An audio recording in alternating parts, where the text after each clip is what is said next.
Merry Christmas, everyone. Happy holidays. It is the Friday after Christmas. Just got off of work. We are heading out to a spot along the river. I'm gonna do a weekend camp. Nothing too extreme. I had a canoe trip planned this weekend, but the forecast predicted sustained winds of 18 miles an hour and then gusts up to 25. And I just don't want to be on a canoe with gusts of that high. We are opting to just do a little bit of a short backpacking trip. It's going to be a primitive campsite, not a lot of amenities. It's supposed to be raining on and off all day. We'll probably get there around maybe 3 or 4 o'clock, just as the sun's about to set. So we're just kind of racing against time right now.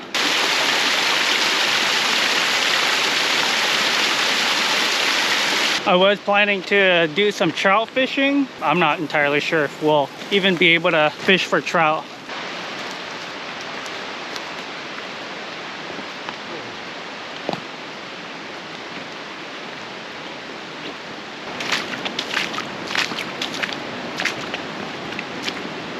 Was walking down the trail and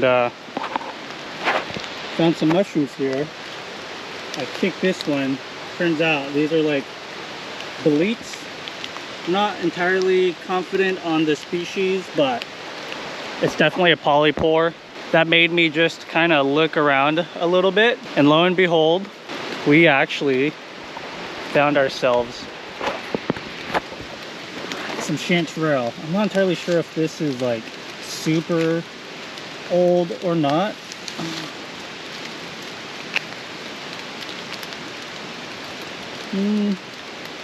These might be a little bit old. They're not the best looking. They're pretty soggy. We're not going to be fishing, so we might be mushroom foraging. It's good to know that they're here. I didn't realize this was like the soil type for them or anything. I'm not exactly sure what that species is.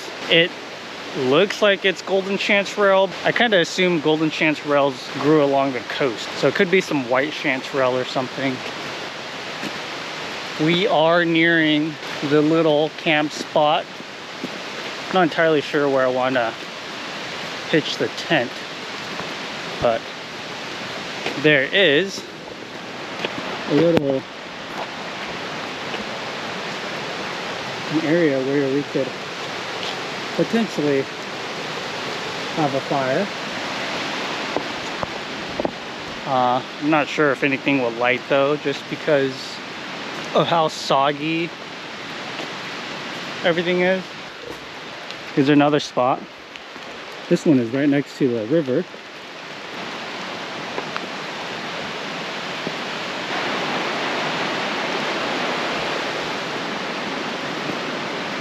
There's another one just up ahead. We can also check that one out. This one's not too bad looking. More of an open meadow with a cool little bench or picnic table, I should say. Man, that thing's old. Look at how thick these are. They don't make picnic tables this thick anymore. There's like mushrooms growing out of it too.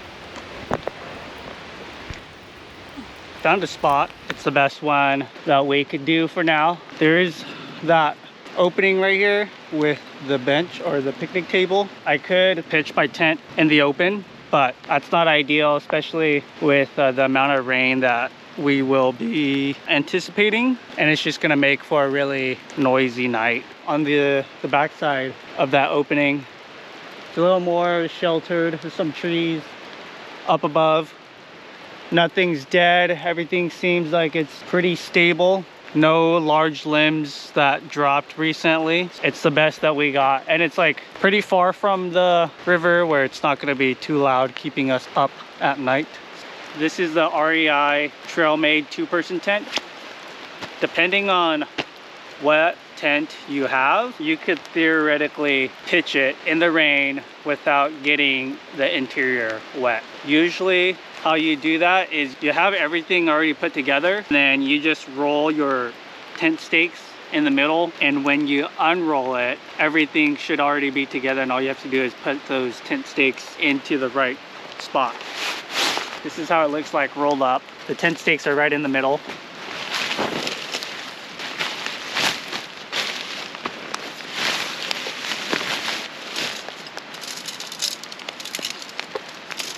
You can see how the rain fly is already on there, protecting the mesh and the inside of the tent from getting wet. And then all we have to do now is set up our tent stakes.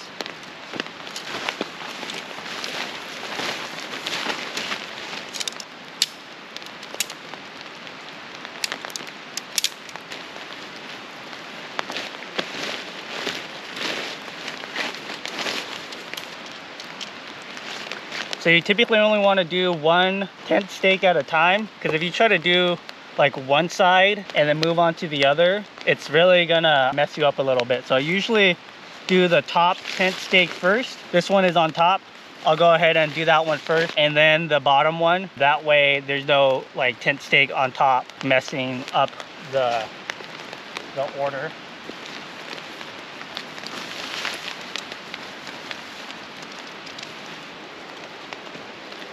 It's usually like only takes me a minute or two to set up this way.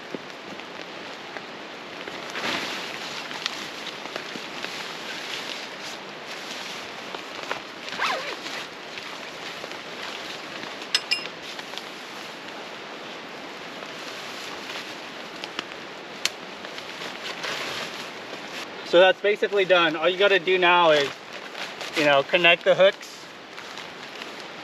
onto the tent stakes, or excuse me, the tent poles on a big downpour. It's a really good idea to already like pre-assemble your tent, and all you have to do is put the stakes in, or excuse me, tent poles in.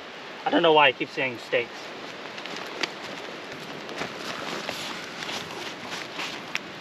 I'm gonna take my sleeping pad and throw it in the tent real quick before it gets too wet, and then we'll deal with the tarp.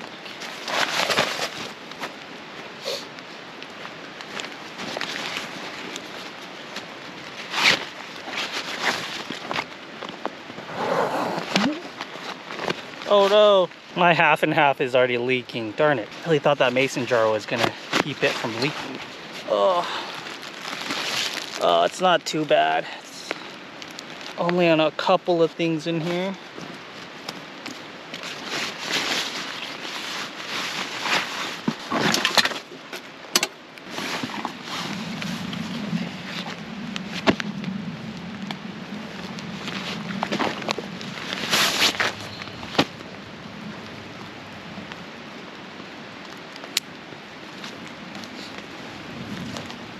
So we're just gonna hang this paracord across 2 trees. I'm hoping I have enough paracord, but we shall see. This paracord's just daisy chained all the way across. So it's like about 2 feet, maybe a foot, yeah, maybe 2 feet, 2.5. There's that daisy chain tab right here. This is the end. You don't want to start from this side. If you do, you're kind of screwed. You want to start from the tail end where you leave off your daisy chain, and then it should just pull right out. Come on, there you go. So now it's all pulled out and free. So now I have about 1, 2, almost 3. So that's a little over 30 feet of line that I have to work with. It's a cool little trick. Learned it on YouTube. Got my YouTube degree. We're just gonna tie it off on this tree, and then there's another tree on the opposite side. So for this knot, we're just gonna use a simple bowl end.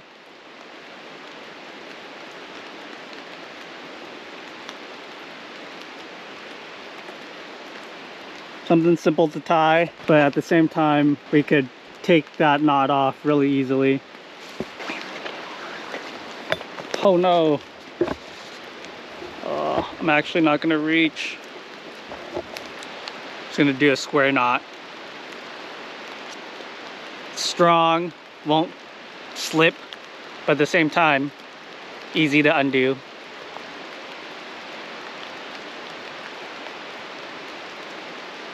Again, square knot, very valuable knot to learn how to tie, just like the bowline. And then for this side, we're gonna tie a, what's the name of this knot? Damn, I'm blanking on the name of this knot, but I'll have it like somewhere in here. But this is a climbing knot, helps you like rappel and stuff. It's a friction knot that holds pretty well, but you're just gonna spiral it to one side over there, back this tag end over, and then you're gonna spiral it back onto the main line.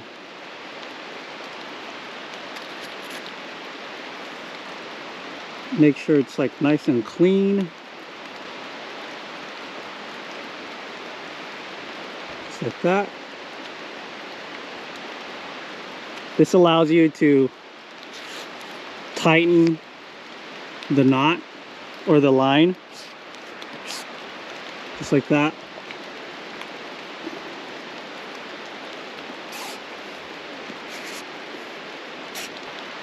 Should be good. Still a little stretchy, but that'll do. We got to do one on this back side too. Same knot. I won't show you guys again just because you guys already saw it.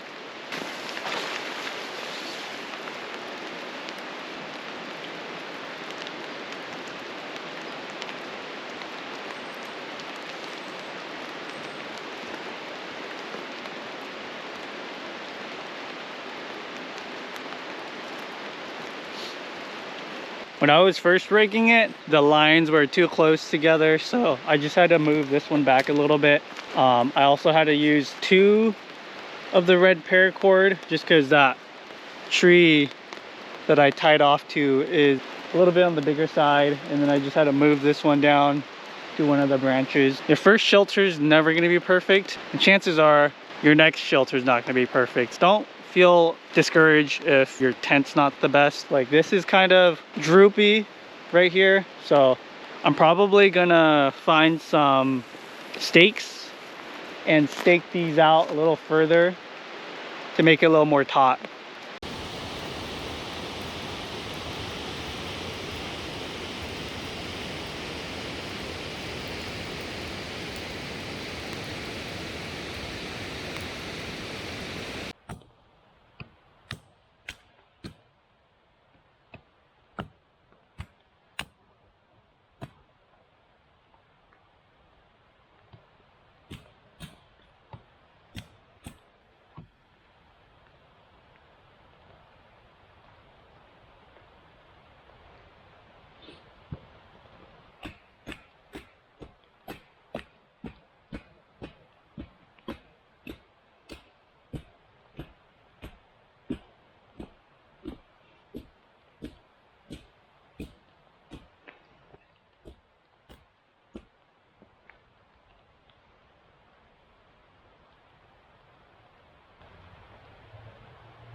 It's not too dark yet, but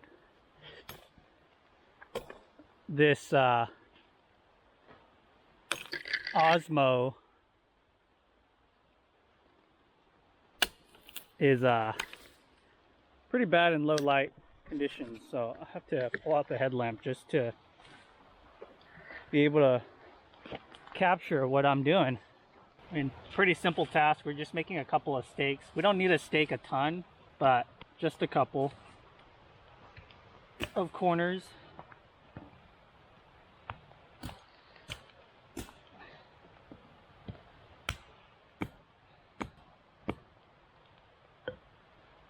Just putting a point on this one end, making sure this other end is blunt. Typically you want that blunt side to be on the thicker portion of your stake. That way when you're pounding it in, it'll want to go in a lot smoother.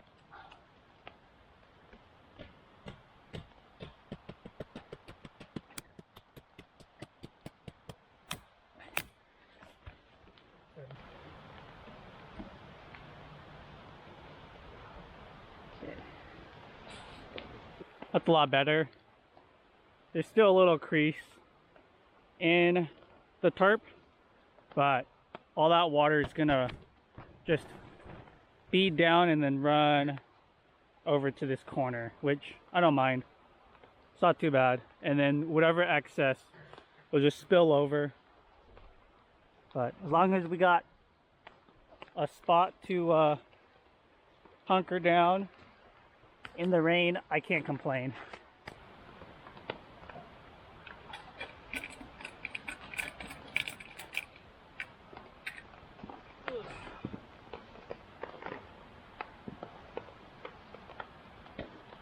Man, I really can't find my sheath for my axe. I took it off when I was cutting up those tent stakes, and I have no clue where it went. And everything looks like this.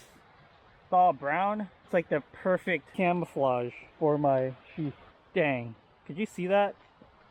I don't even know how I randomly saw that. Look at that. It's like right here. It's just like camouflaged with everything else. Okay, can't lose this. Will make bringing the axe back a literal pain.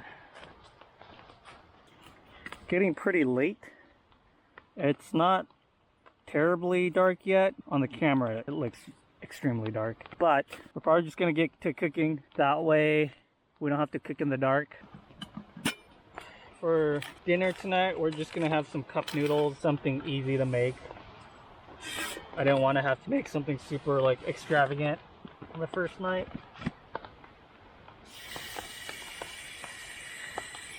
Oh no.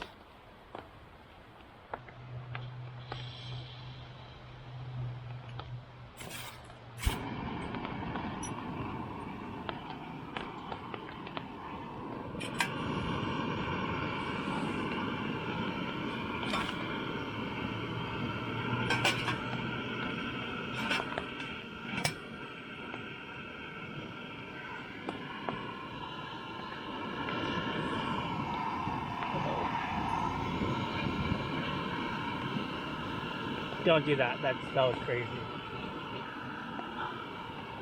The ceiling is like right here, and my head is just like poking it. It wouldn't be too bad, but I'm sitting on my bear canister just because I don't want to be flat on the ground. I do appreciate you guys watching, by the way. A lot of the comments I've been getting recently has been really like inspirational. I work full-time, and on the weekend after a long week of work, you really don't want to come out here and like be miserable in the rain. Just reading your comment really motivates me to come out here and do the things that I enjoy doing. So I do appreciate you guys a lot, and hopefully you guys do enjoy my videos. I'm trying my best to post as much as I can. A little bit about myself. From California, born and raised. Always been like hunting and fishing, camping, hiking since I was like a little kid. I went to Humboldt State for my bachelor's in wildlife management, and I was up in the Humboldt area for most of my 20s. Worked up there after I graduated for a while, and that's where I kind of started posting my videos. Just wasn't like content being up there isolated from my family. Just last year I moved to Hawaii, the Big Island. Was out there for a little less than a year, like 11 months, doing some conservation work out there. Kind of had a calling to come back. I missed out a lot on bonding with my nieces and nephews, and in my early 20s and late teens, I took my nieces and nephews out a lot. A few of my older nephews are really into hiking, hunting, fishing. Not so much hunting, but like definitely fishing, camping. But with that being said, I have another cohort of nieces and nephews that I would love to bond with, and in my opinion, being outside is the best way to do that. I just feel like you can connect with them a lot deeper on a one-on-one basis. Biggest reason why I came back, just so I could bond with them more. A nice steamy cup of noodles when it's raining is got to be the best feeling ever.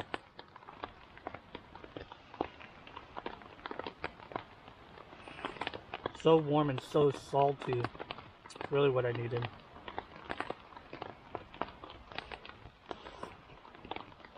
I don't know why I didn't think of this earlier. Prop the stick up here so that I have more head height between me and the tarp. But now I do, and it's really nice. I forgot I have a piece of pickled pork.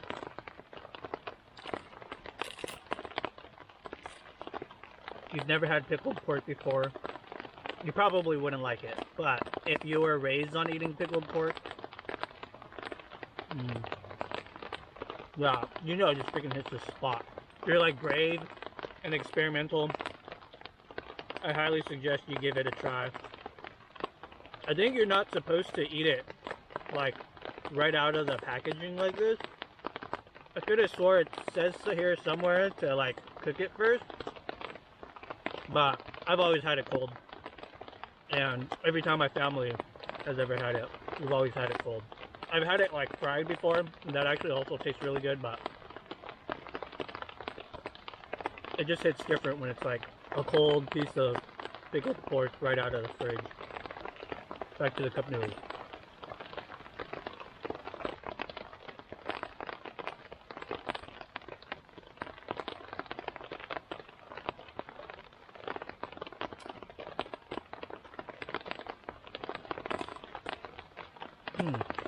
You know what? Totally forgot.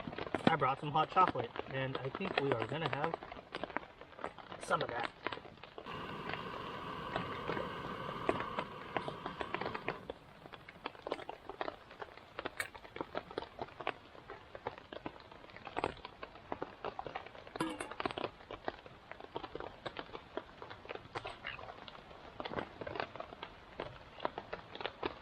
Got some half and half.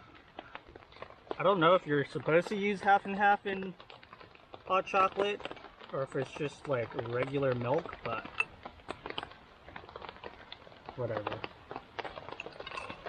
Same difference. Hot chocolate is, oh no! I've been spilling it, what the heck. Hot chocolate's like nice and steamy. It's like the perfect sipping temperature.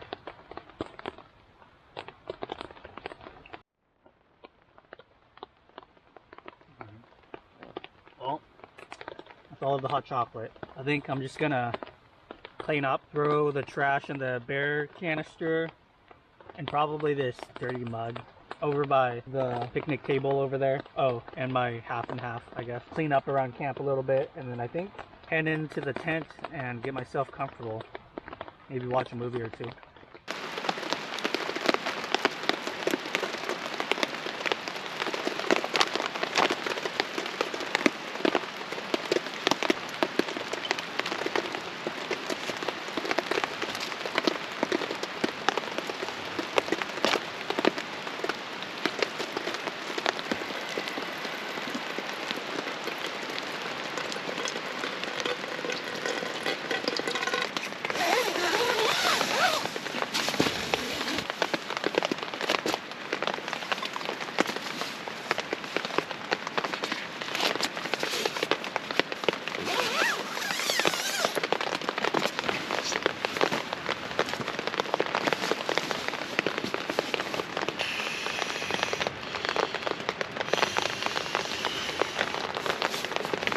These tin pants are pretty waterproof, even though they're cotton, but they are not the most comfortable to sleep in. So I'm just gonna take them off, wear some long johns. No pistol this trip, just got an axe. Hopefully that'll do.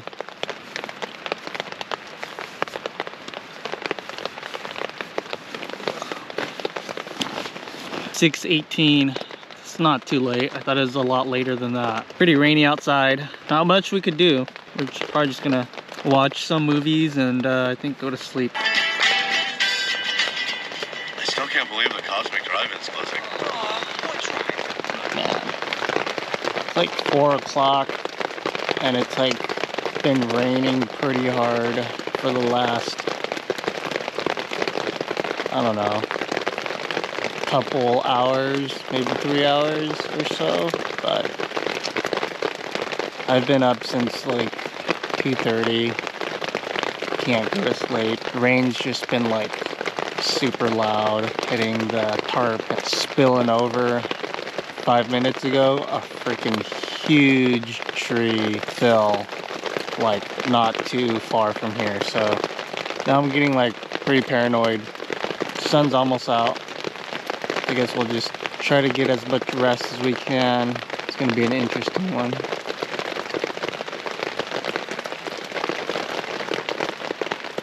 I have like all my lanterns turned on and my little light string, and I know it's not gonna prevent a tree from falling on me, but it's definitely a lot more comforting just having them on.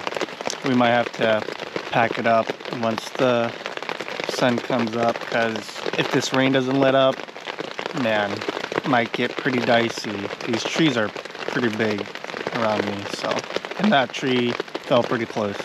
I was able to hear the cracking and the big thump when it hit the ground, and even when it was like crashing into the other trees. So we'll probably just call it an early trip. I was planning to stay till Sunday, but yeah, I don't want to get squashed like a bug.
I'm just gonna head out. It's still dark, sun's not out yet, but that tree crashing in the woods really put me on guard. So I'd rather just be safe than have a tree fall on me. I did not find that tree. It must have fell somewhere deep in the woods, but still close by to the point where I could still hear it crash. But enough talking. I think I'm just gonna hike to the truck without filming. If there's anything worth filming, I'll turn on the camera, but if not, I'll see you guys at the truck.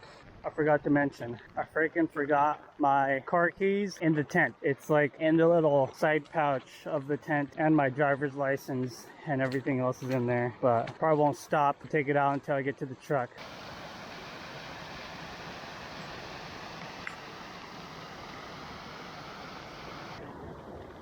Made it back to the truck. Boy, am I glad to be back.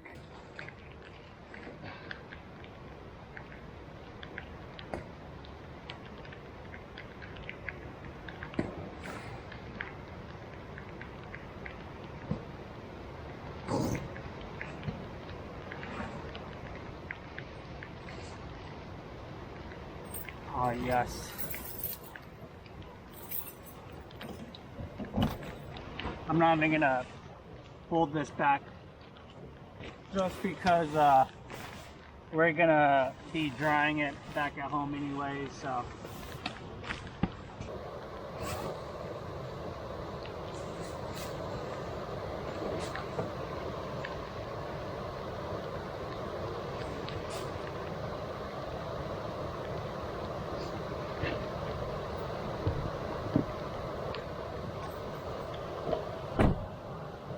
It's 6:16, made it back to the truck. About to get going here, but just wanted to recap on this week's adventure. We had to pull out early, unfortunately, but I felt really uneasy about that big tree that fell close to me. That's just one of the things you have to consider. It can be very unsafe at times. Hiked back to the truck in the dark, but I have a really nice headlamp. I wasn't too worried or anything, and I used to be a hooter, so hiking in the dark is nothing new to me. But we are back at the truck safe and sound, which is really the only thing that matters. And you know, even if you have to pull out on your first like adventure ever, that's fine. That's totally fine. There's plenty more. It's always best to be safe. But yeah, I am gonna get driving. I got about an hour, 30 minutes to drive to get back home. So catch you guys later. Peace out. And chances are your subsweet, and chances are your next shelter is not gonna be perfect.